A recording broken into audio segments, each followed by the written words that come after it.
Assalamualaikum warahmatullahi wabarakatuh. Hamdan syukran lillah, salatu wassalamu ala rasulillah wa ala alihi wa ashabihi wa mawalah. Puji syukur kita sampaikan kehadirat Allah. Alhamdulillah hari ini kita masih diberikan kesempatan, usia, kesehatan, yang mudah-mudahan juga ini menjadi sarana kita menggapai rahmat hidayah Allah dalam ketetapan Islam sampai kiamat tiba. Salawat semoga tercurah kepada Nabi kita Nabi Muhammad Sallallahu Alaihi Wasallam. Sahabat Kompas TV Jabar, alhamdulillah bisa bersua kembali dalam program Lentera Kolbu. Mudah-mudahan satu tema demi satu tema kita ungkap bahas, dan dalam kesempatan kali ini kita akan kita akan sampaikan beberapa poin berkaitan dengan 7 konsepsi rizki pembuka pintu rizki. 7 konsep pembuka pintu rizki. Rizki tentunya menjadi sesuatu yang relate dalam kehidupan kita. Jangankan ketika kita bekerja dalam hal-hal duniawi, dalam konteks kita sedang beribadah juga, kita senantiasa berharap berdoa kepada Allah. Ketika sholat ada kalimat warzuqni, ya Allah rizkikanlah aku gitu. Ketika kita sedang belajar juga kita berdoa, Robbi Allahumma nas'aluka ilman nafi'an wa rizqan wasi'an. Ya Allah karuniakan kepadaku rizki, ilmu yang manfaat, rizki yang luas. Bahkan ketika kita sedang hajian juga kita masih berdoa, sa'yan maskuro zanban maghfuro wa tijaratan lan taburo. Ya Allah, aku diberikan tijarah, perniagaan yang tidak pernah merugi. Betapa rezeki ini menjadi sesuatu yang senantiasa kita mohonkan kepada Allah. Dan berkaitan dengan rezeki, tentunya kita harus memahami juga konsepnya bahwa rezeki itu mutlak milik Allah. Rizki itu Allah yang mengatur, Rizki itu Allah yang sangat menguasainya. Maka kita harus memahami konsep. Konsep itu apa sih? Ya, konsep itu konseptum, sesuatu yang dipahami begitu. Kalau kita bisa pernah melihat ada masjid tanpa tiang di tengah gitu. Ada konsep masjid tanpa tiang di tengah. Pertama pernah dibuatkan oleh almarhum Ahmad Du'man, guru kita. Gurunya Bapak Ridwan Kamil juga itu dari ITB. Maka di konsep Masjid Salman itu gak ada tiang di tengah, Dulu harapannya cuma satu, agar orang yang sholat itu tidak terhalangi oleh tiang begitu. Nah, dari konsep itu akhirnya kita lihat Masjid Istiqomah, Masjid As-Safar di KM dekat tol itu, kita lihat juga Masjid Al-Irsyad di Kota Baru Parahyangan. Semuanya masjid tanpa tiang dengan harapan sholatnya bisa rapat begitu. Nah, konsep ini penting karena mempengaruhi dalam pola pikir kita juga. Konsepnya bebas saja, mau sederhana, mau konsep minimalis dan lain sebagainya. Termasuk konsep tentang rizki yang Allah atur. Kurang-kurangnya 7 poin ini. Satu adalah yakinilah bahwa rizki itu Allah lah yang memberikan rizki kepada kita. Quran surat Az-Zariyat ayat 58. Innallaha huwar razzaq. Sesungguhnya Allah, dialah Allah ar-razzaq. Razzaq itu pemberi rizki. Dzul quwwah, Allah juga memiliki kekuatan. Al-matin, yang sangat kokoh. Kurang-kurangnya 3 hal kenapa Allah memiliki kekuatan yang kokoh dalam memberi rezeki kepada kita. 1, Allah bertanggung jawab terhadap rezeki makhluk-makhluknya seluruhnya, manusia, mungkin ada berapa miliar manusia dalam waktu yang sama memohon kepada Allah, Allah akan kabulkan. Kemudian ada juga binatang dan juga makhluk Allah yang lainnya seperti jin. Semuanya juga dapat rezekinya.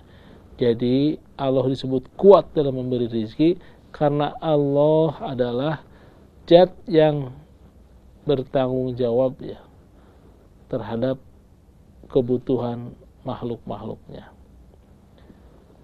Yang kedua, kenapa disebut Allah itu pemberi rezeki yang kuat dan kokoh? Karena Allah mampu memberi rezekinya dalam waktu sekaligus ya.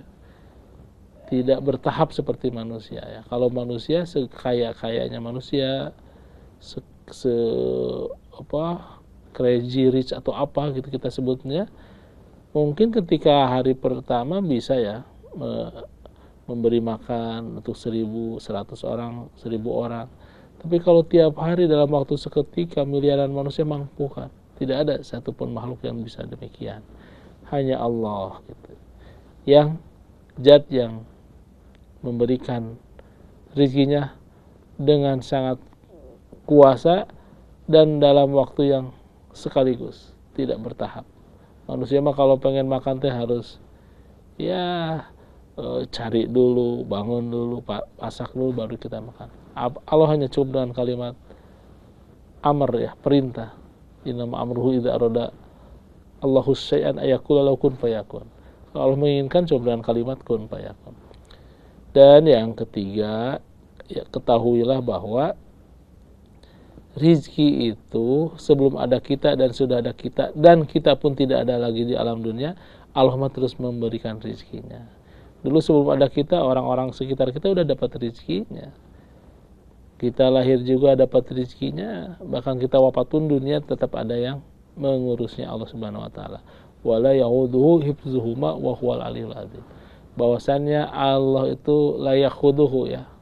Tidak pernah berat ya mengurus hifzuhuma di antara keduanya ya, langit dan bumi itu semuanya diurus dan Allah lah yang maha tinggi lagi maha agung gitu. Jadi konsep pertama adalah Allah lah pemberi rizki yang kuat dan kokoh. Kedua, konsep yang harus kita ketahui, pahami berkaitan dengan rizki adalah bahwa Allah itu asetnya sangat luas, sangat banyak. Manusia mah kalau asetnya diambil aja sudah panik begitu. Tapi aset Allah mah meliputi seluruhnya gitu. Seluruh yang ada di dunia, bahkan tak hanya di dunia, di akhirat juga adalah aset Allah sangat luas. Maka konsep yang kedua yang harus dipahami bahwa selain Allah pemberi, Allah juga yang memiliki aset. Yang ketiga adalah bahwa ketahuilah pula rezeki itu tidak hanya di dunia ya, konsep yang harus kita pahami bahwa Allah juga memberikan perjalanan hidup manusia itu tidak hanya di dunia, tapi ada kehidupan setelah kematian, barzah namanya, dan sebelum kiamat atau al-ba'as itu juga konsep yang sangat panjang. Maka kalau hari ini kita di dunia mohon maaf kurang begitu sukses dalam sisi harta ya, pastikan kita jangan menderita di alam sana gitu.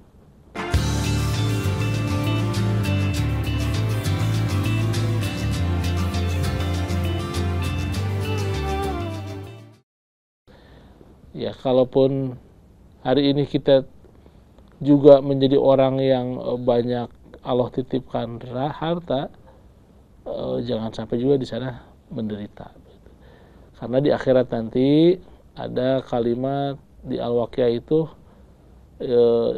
idza waqa'atil waqi'ah laysa li waqa'atiha kadhibah khafidatur rafi'ah. Apa khafidatur rafi'ah? Ketika kiamat datang ada seseorang yang waktu di dunianya mungkin khafidah ya.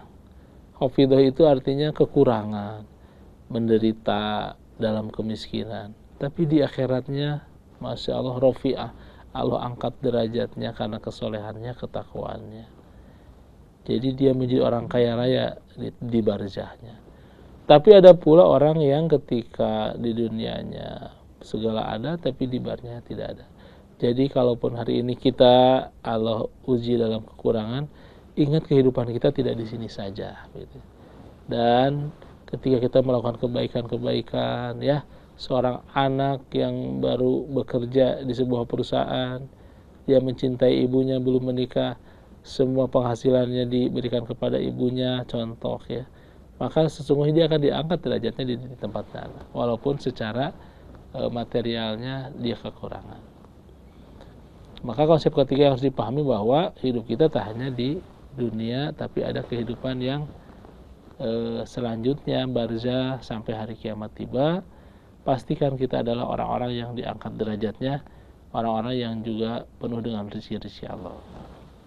Konsep yang keempat yang harus kita ketahui juga berkaitan dengan rezeki itu, bahwa rezeki itu tak selamanya dalam bentuk material, begitu. Justru secara bahasa, makna rezeki itu artinya kan sesuatu yang memberi manfaat, begitu.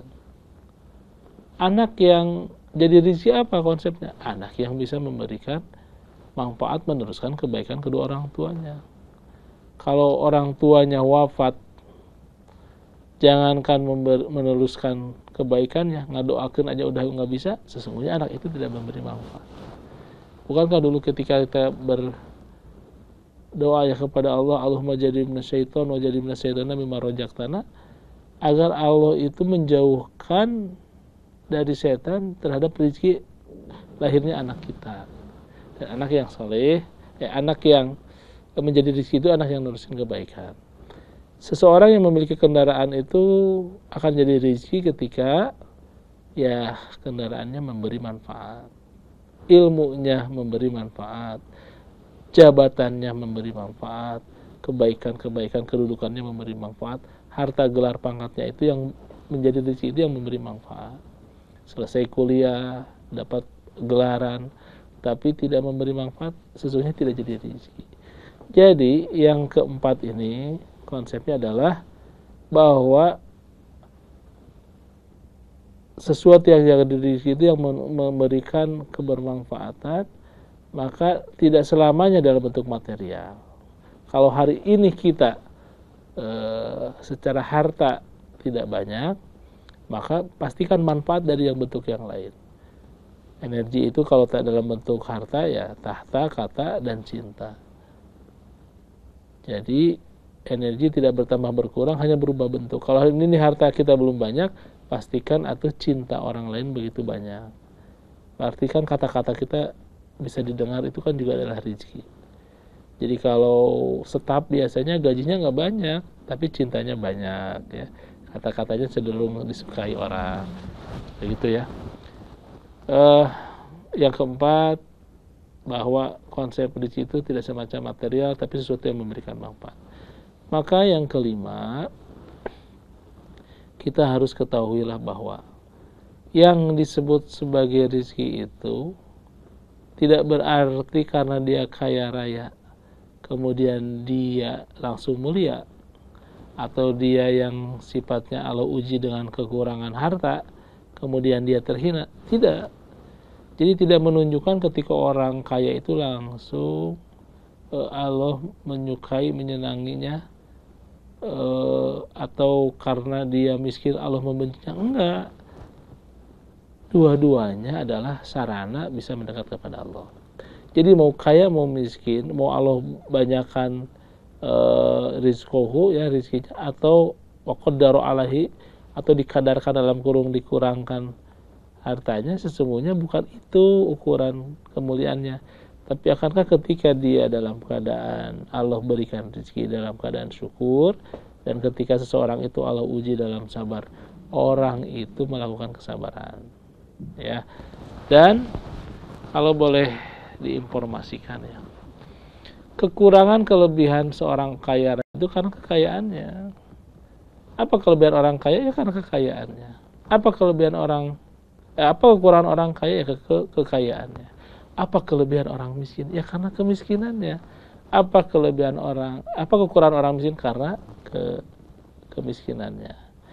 Ketika seseorang yang kaya raya, rumahnya begitu luas gitu, dia itu jadi kelebihan, tapi sisi lain dia kurang. Siapa yang ngebersihin? Siapa yang ngepel lantainya? Siapa yang ngurus barang-barangnya? Ya kelebihan orang miskin, dipanggil orang miskin. Maka saling menghargai antara kaya dan miskin itulah bentuk sejatinya kehidupan kita. Maka Jangan ada kalimat ya, ketika dia kaya dia dimuliakan, tidak selamanya begitu. Atau ketika kita dikurangkan oleh Allah, kita sedang dihinakan Allah, tidak. Selama kita dalam kesabaran, selama kita tidak berputus asa atas rahmat Allah, maka sesungguhnya itu rezeki terbesar yang bisa menyampaikan kehadirat Allah. Yang kelima ya, jadi jangan anggapan bahwa rezeki itu ya semata adalah karena dia banyak atau terhina karena dia sedikit. Maka sahabat Kompas TV Jabar, kita akan pahami dalam konsep yang kelima itu, yang keenam maaf, dalam konsep yang keenam itu, carilah rizki yang halal-halal saja. Jauhkan diri dari yang subhat, apalagi yang haram.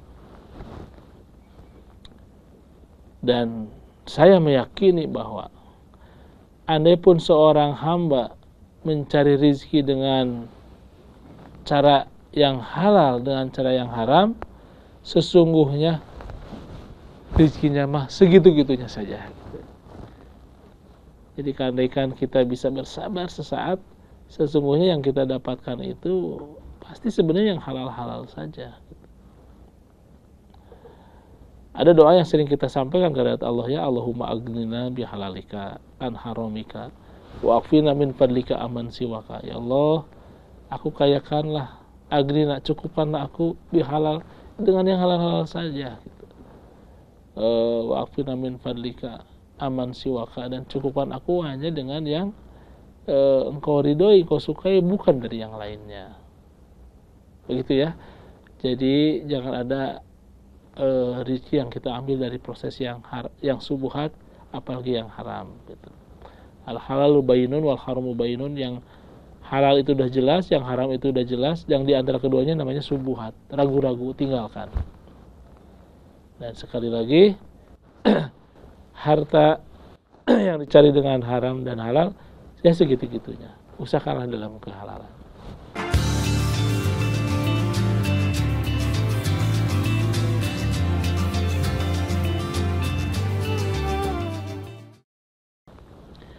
Maka yang terakhir ya sahabat Kompas TV Jabar, bahwa konsep yang ketujuh ini, ya makna tujuh sebenarnya tidak berarti hanya segini ya, dalam pemahaman saya barangkali berkaitan dengan 7 konsep pembuka rizki itu. Yang terakhir itu, selain melakukan usaha-usaha duniawi ya, lakukanlah dalam menghadapi rezeki itu usaha-usaha ukhrawi. Maksudnya gimana? Ya kalau hari ini kita sebagai seorang dokter ya, jadilah dokter yang terbaik. Carilah maisah atau penghidupan dari titel kita sebagai dokter gitu. Jadi dokter yang terbaik. Jadi seorang guru yang terbaik.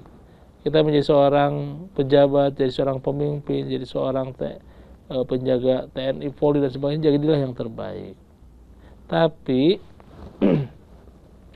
yang selanjutnya adalah kita cari rezeki dengan pendekatan ukhrawi.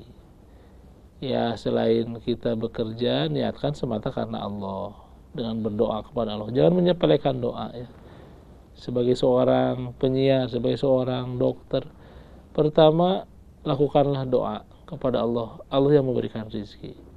Bisa dalam bentuk contoh mensyukuri ya, profesi kita. Nah itu usaha ukhrawi itu seperti begitu ya. Kalau kita yakin dijamin, kita yakin usaha kita 10 dapat 10. Tapi kalau kita melakukan kesyukuran ya, maka insya Allah usaha-usaha ukhrawi itu Allah tambahkan la azidannakum, akan Allah tambahkan rezekinya kepadamu. Kita melakukan yang ketiga, silaturahmi, maka rezekinya akan semakin banyak, semakin luas. Ayat sutorizko wa ayun sa'u amal ya, barang siapa yang ingin Allah baikkan, dia panjangkan usianya, ya panjangkan rezekinya, dan luas rezekinya, panjang usianya.